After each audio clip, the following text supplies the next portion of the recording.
training is going really, really well. There's just 3 hard weeks to go. Fitness is through the roof. Is it time to readjust goals? And what tools can you use to set realistic time goals? This is week 8 of marathon training.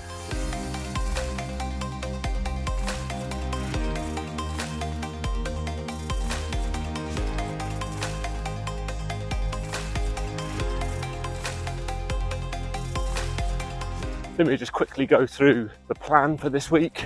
Looking to reduce the volume now down to 65 kilometres. It's just easy running this week. The good news is I did manage to get some rest and recovery yesterday. I've not been decorating. I've not been on my feet. So already feeling much better after Sunday's 20 miler. Anyway, 11 easy today. I'd quite like to take Sunday off just to make sure I get the next 3 weeks off to a good start. They're going to be the hardest 3 weeks of this training block, which means I'll do 15 tomorrow. I'll take Thursday off. Friday, I'll also do 15. And then Saturday, I'll get in 24.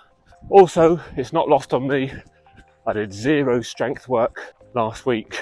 So really need to get back on that this week. And when I'm done with this run, later on today, I have got a sports massage booked. I don't know why I'm smiling. These sports massages are pretty brutal. He gets right inside your legs, right inside those deep muscles, your hamstrings, gets his thumbs right in there, the calves, and then he leaves the worst one till last. The IT band.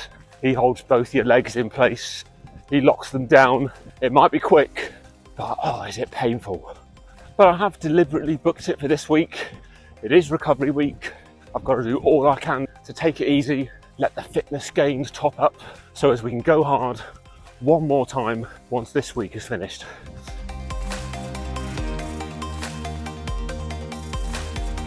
Now, week 8 has come along and fitness is through the roof. I've never seen fitness this high, ever. And that's because I've turned up to every single run. I've increased the volume. I've been consistent. I am now able to maintain faster paces with less effort. That is 11 kilometres done. Nice and easy at 5:17 average pace. The average heart rate there was 143, and I think there was quite a lot of misreads on that one because it also said that maximum heart rate was 177. So hopefully it's not all playing up, but that certainly felt very easy.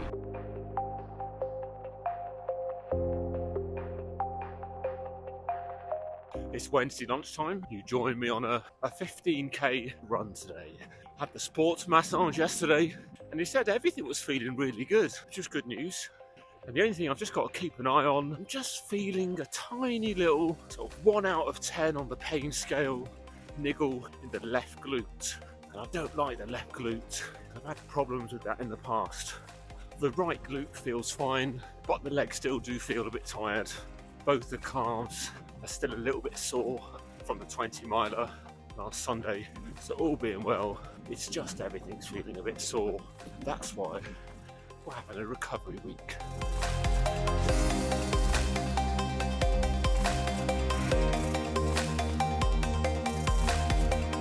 Now, when it comes to goal marathon times, I've called this the 3:15 marathon training series, mainly because I'm there or thereabouts. But in all honesty, I have not set a specific goal just yet. I would much rather set that goal just a week or 2 out from the marathon.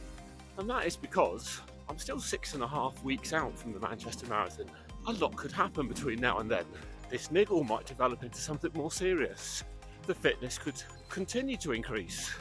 And don't forget, things could happen as well on actual marathon day, outside of my control. Weather, for instance. Could be a super hot day. Could be some kind of freak storm. I'd like to think I'd make realistic adjustments to the goal marathon time on race day, should anything like that happen. I still think it's important to know what current shape you're in. And so as your fitness changes, it can be quite tricky to measure that. Here's a few ways that I try and do it. The first one is just to use some race predictors based on recent race times. So for example, Jack Daniel's VDOT calculator, if you Google that, you can put in a recent race time. I can put in my recent 10k time from the 1st of January, and the marathon equivalent prediction there is 3 hours and 5 minutes. I think that's very, very, very optimistic. Oh, there's another one. There's a runner's world you could use. If I plug in the same numbers, that gives me a predicted time of, I think, 3 hours 34. So wildly different. The other one is called Tanda Race Predictor. Plug in the same numbers there, and that thinks 3 hours and 3 minutes. But Tanda Race Predictor's primary way of working out marathon predictions is quite a simple formula. It takes the average weekly distance you've ran and the average pace you've ran over the last 8 weeks. So when I plug those numbers in, I get 3 hours and 22 minutes.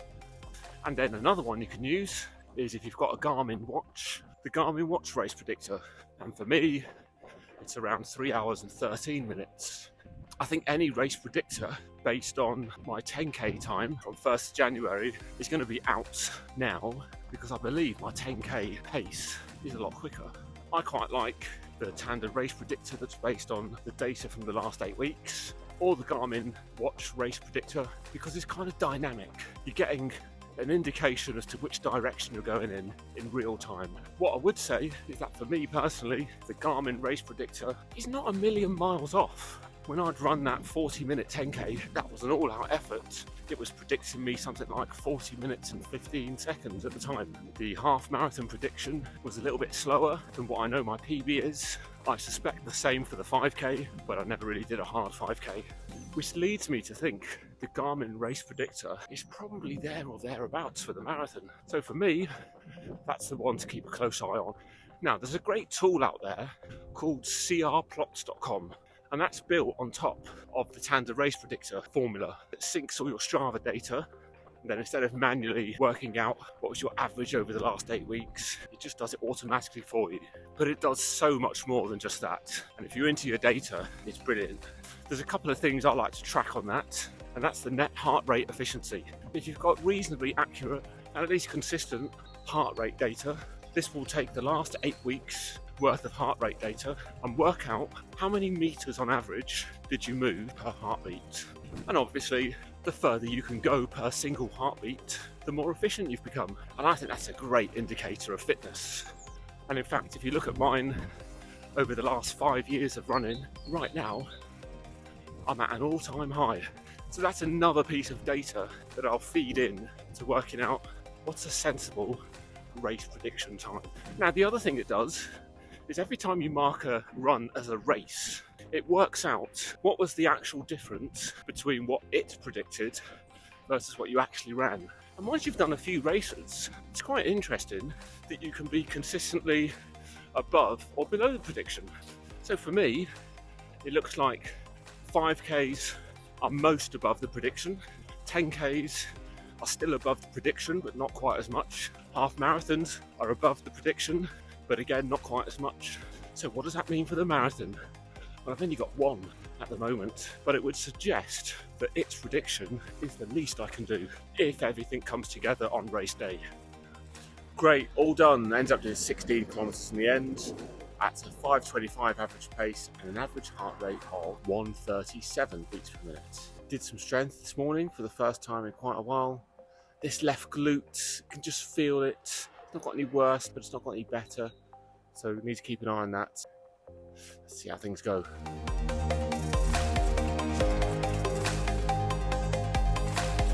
Good morning. Well, it's Friday, and at this point in the week, I find myself in a very, very sticky situation. This left glute has not gone away. It's actually got worse, if anything. So I'm just out on a little tester now, but it's certainly not pain-free. It's probably gone up to 2 or 3 out of 10. Yeah, every single step I can feel it. I took yesterday off and I was using the foam roller, a tennis ball, a golf ball even, just to get right into the area where I can feel it. I even used the massage gun on the little small attachment, got right in there Potentially that's made it worse today, but I'm hoping I've got some new blood flowing in there with all the white blood cells, hopefully making a difference in the next few days. So far, about a mile in, it's not got any worse, but every step of the way I can feel it. I mean, the issue feels very similar to what I've had a couple of years ago, and the physiotherapist there said it was gluteal tendinopathy. The treatment plan there was just simply resting, stretching and strengthening. Is it a coincidence that the 1 week didn't get around to doing any strength exercises? The following week, I've got problems. Anyway, I'm about 3k into this run now. It seems to have warmed up and it's settled down to about a 1 out of 10. I can still feel it. It's certainly not as bad as when I started out. So I think any distance goals this week, probably next week, are out the window now. I'm going to finish this run off, maybe do 10 kilometres and then do some emergency strength work. Right, well I better take my own advice and do what it says in this video over here and do whatever I can to make sure I try and get to this start line. So, stretching and strengthening.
Alright, that's enough of the exercises, let's try some stretches now.